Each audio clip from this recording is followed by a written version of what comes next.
a powerless church in a hurting world.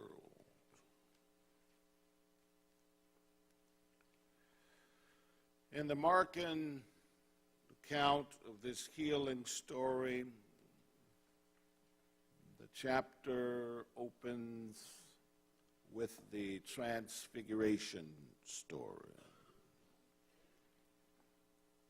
Approaching the final days of his earthly ministry, Jesus ascends, according to some traditions, Mount Hermon, with Peter, James, and John, where the Gospels record his transfiguration. In the transfiguration, Jesus expresses no emotions. He takes no action, and he speaks no word.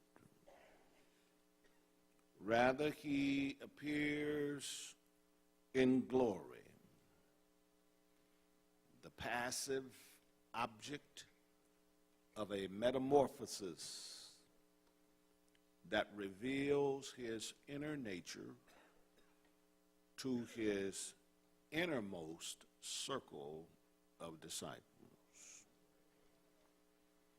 Those disciples watched in awe, as recorded in verses 2 and 3, where Jesus' appearance was changed and his clothes became shining white, whiter than any person could make them.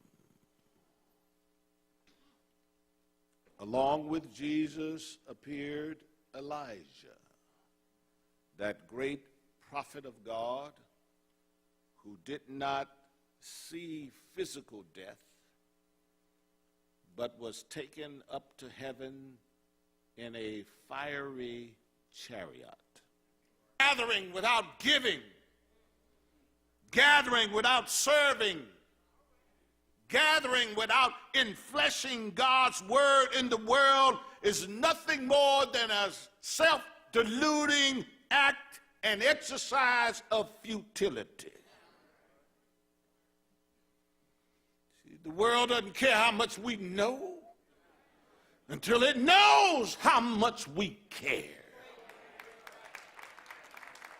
The church here in this text is an embarrassment to its mission and ministry and master by its failure to address the needs of a hurting world. The commotion comes when a man out of the crowd pushes his way up to Jesus and airs his complaint. Right there in 17 and 18. He said, "Teacher, I brought my son to you. He has an evil spirit in him that stops him from talking. When the spirit attacks him, it throws him on the ground. Then my son foams at the mouth, grinds his teeth, and becomes very stiff. I asked your followers to force the evil spirit out, but they couldn't." A powerless church in a hurting world. This man told Jesus that he had made a decision regarding the boy that he thought would be the answer to his problem. He said, "I brought him to the church." He was saying to Jesus, perhaps in the company of some witnesses, that he said, "I tried other agencies. I've tried different schools. I've spoken with counselors. I even moved to a different neighborhood. I signed him up for different leagues and activities, but nothing works.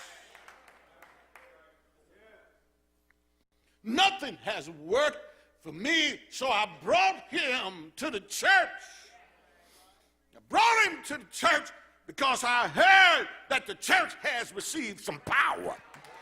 I brought him to the church because I heard that the church has the help of heaven on its side. I said I brought him to the church because somebody told me that the prayers of the righteous availeth much. I brought him to the church because somebody else mentioned to me the other day that you could ask anything in your name according to your will and that you would do it. I brought him to the church and asked them to deliver him from his problem, but they couldn't. They were powerless. The man went on to say, it is critical. He said, Jesus, it's critical for the future of my boy that he be delivered. The text says he was unable to speak.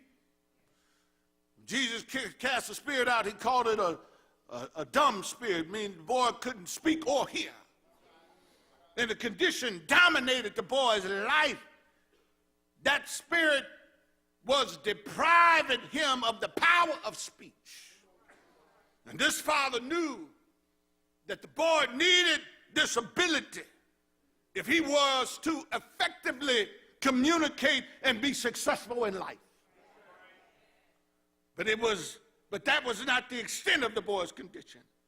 The father said in verse 18, when the spirit attacks him, yes, it throws him on the ground.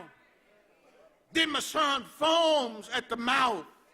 He grinds his teeth and becomes very stiff. He said, notice, Jesus, that he's not like this all the time. But whenever the Spirit takes control of him, lays hold of him, whenever the Spirit lays hold of him, he's out of control. He says, I can do nothing with him. I'm at my wit's end, so I brought him to the church. The facts were undeniable. Jesus was irritated by this condemning report. So he chastises the crowd and the church, the disciples.